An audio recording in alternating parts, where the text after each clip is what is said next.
get significant carries again this week against Louisville, or is that mostly last week because of the conditions that you guys were playing in? We got something going in every week, for him to touch the ball that without, going through our reads and throwing it to him. I mean, there's something in every week that we can get him the ball. Whether it's there or not is a whole nother story.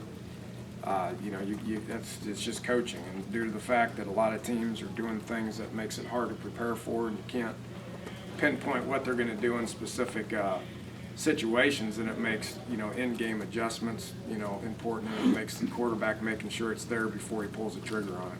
Which it was there, and Gino pulled the trigger on it and worked out good last week. We want the ball in his hands, but we're not going to force it. Does that open the offense up a little bit more that he can play both the A back and then the B back too? Yeah, he never played that.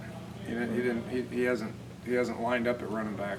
He has once or twice, but it was in some tempo situations. He's a receiver.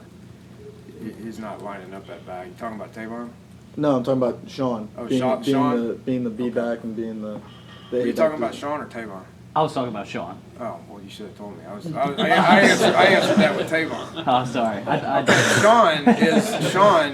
Sean's been getting there. We've been getting him touches. He's been getting more healthy, to where, it makes it easier to have another guy that can play a lot of different positions. I mean, he can be the main back, but then he can be the fullback, lead back guy as well because he's a physical guy.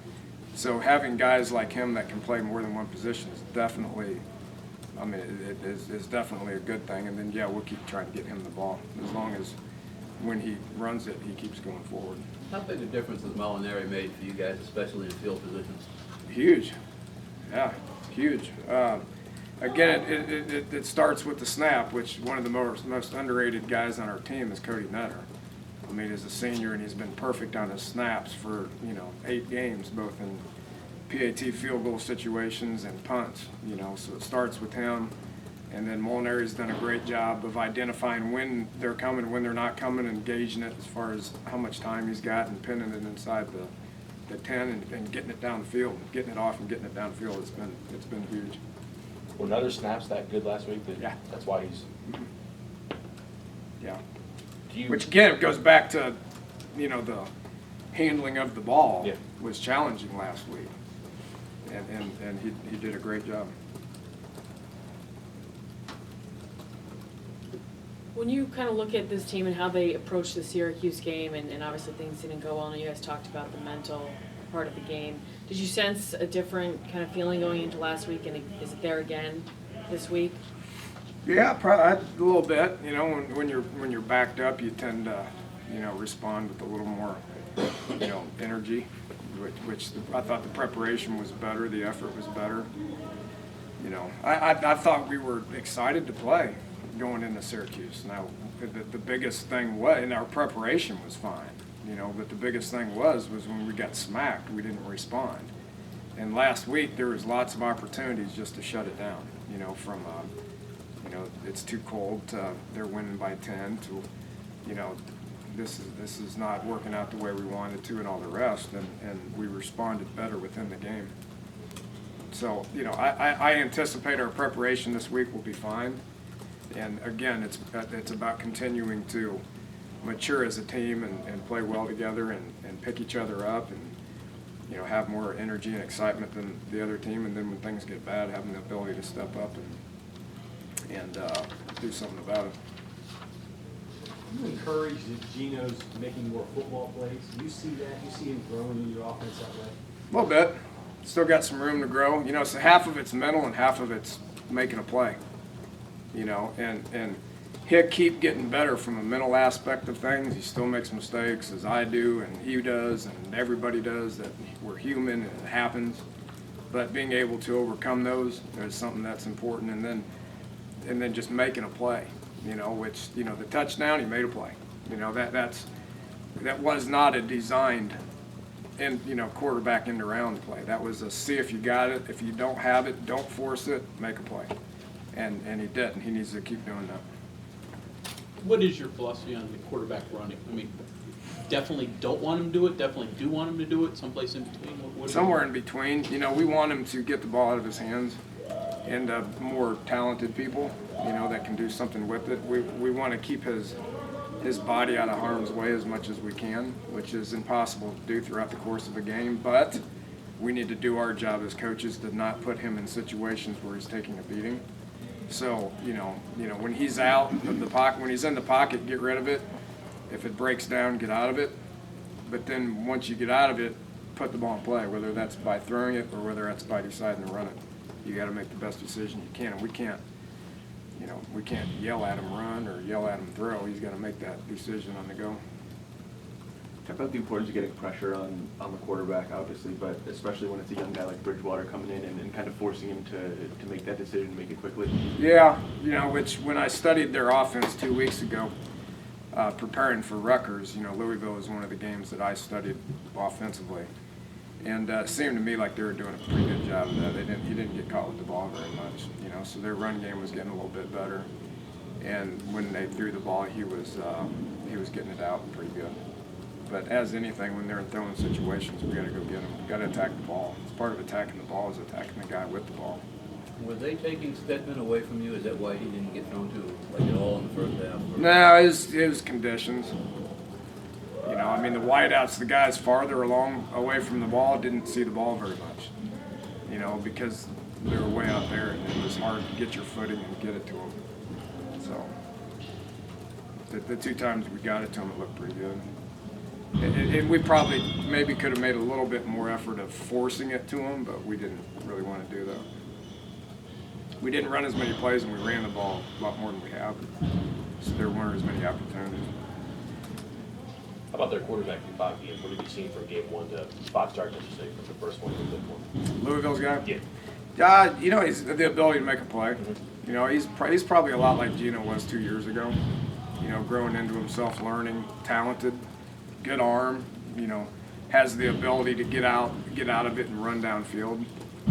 He's developing pretty good rapport with the guys around him, which he's throwing it to about 8 different guys.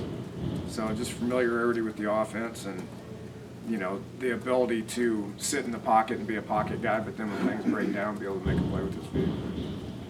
They changed offensive coordinators and midstream. I don't know if you looked in the film, but did you notice anything different what they're doing prior and after the change? I didn't study the earlier games. Asked Jeff that, and he didn't notice a lot of change. That's hard to do now. If you want any kind of continuity with your offense or defense or special teams in general, you don't want to switch from year to year, let alone game to game. So they're still doing a lot of the same stuff. It's probably just getting guys on the same page would be my guess.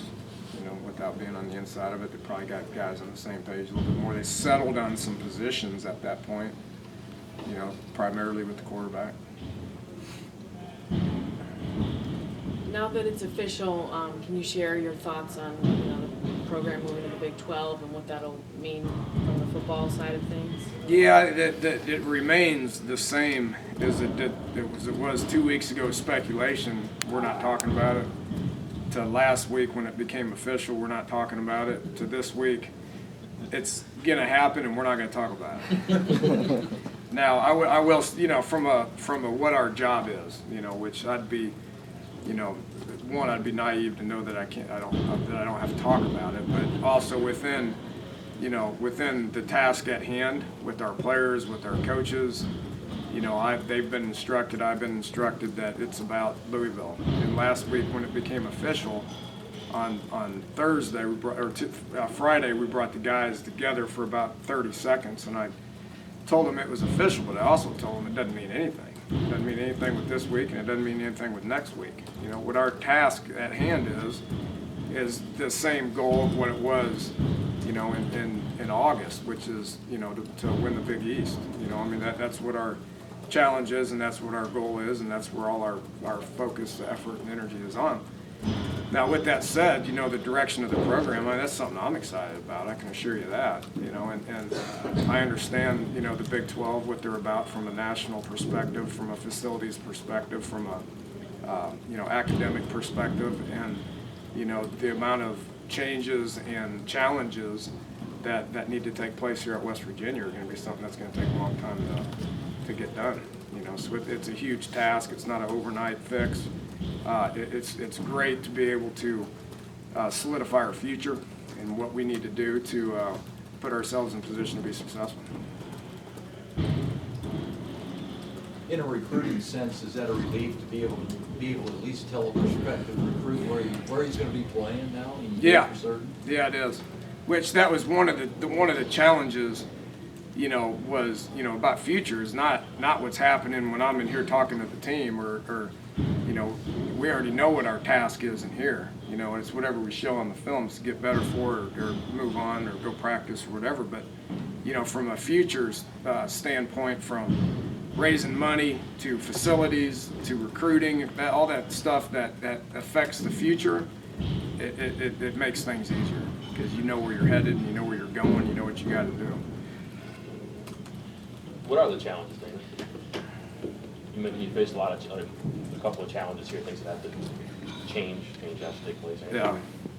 Well, everything. It's a step up now. I mean, it's Big East is the most competitive conference I've been in, period. From top to bottom, the most competitive conference that I've been in. Within the conference.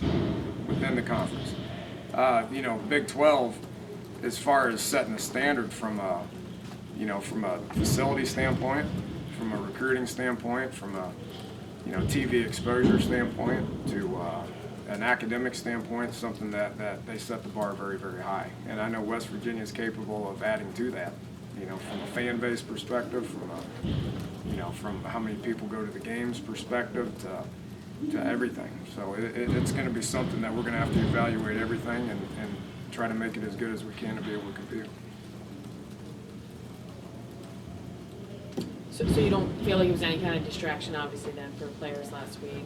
Yeah, I don't think it was. I think if anything, it was probably maybe, from a coach's perspective, maybe a little bit. We're getting a lot of phone calls and conversations and where's it going and recruiting phone calls. And, and I think our guys did a good job of just focusing on the task at hand. Kids are a little more short-sighted. I mean, they see a task and that's what they focus on. They're not worried about West Virginia University 5 years from now. I can assure you that. They can't. They're right now worried about class, what they're doing Wednesday night, and who we're playing on Saturday and what they're doing after the game. From there, I doubt very seriously many of them know who our opponent is past this opponent right now. So, from a player standpoint, I don't think it was. Which we'll continue to talk about it and make sure that we focus at, whatever's in front of us is what we need to worry about. You can answer that. It's not many others can. How complicated is the travel, or how overrated is that factor? I think it's overrated. From a institutional standpoint, it's it's overrated. From a fan's perspective, it's probably a little more challenging. If you're a fan that will drive 5 hours, but you won't drive 10 hours, then we have a problem.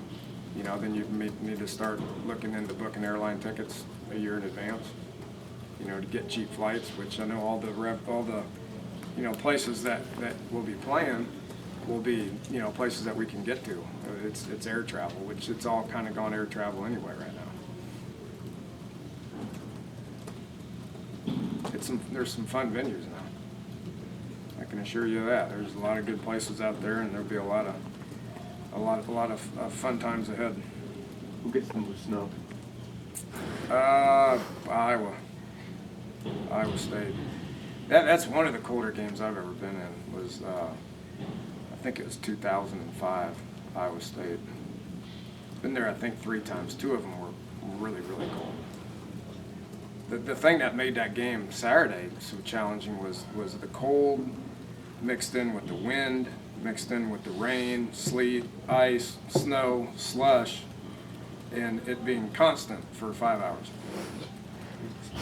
That was Coach, challenging. when you put your hat on Saturday, your cap? You got to cover the wind, the rain. It's rained. How many times has it rained this year? 4? I wore a hat all 4 times. I know you don't like it when I don't wear a hat. The only time I'm going to wear a hat. Fans don't like it. I don't know. When it rains, I wear a hat to keep the wind and the rain from getting in my eyes where I can't see. So that's not. All right, guys. Appreciate it.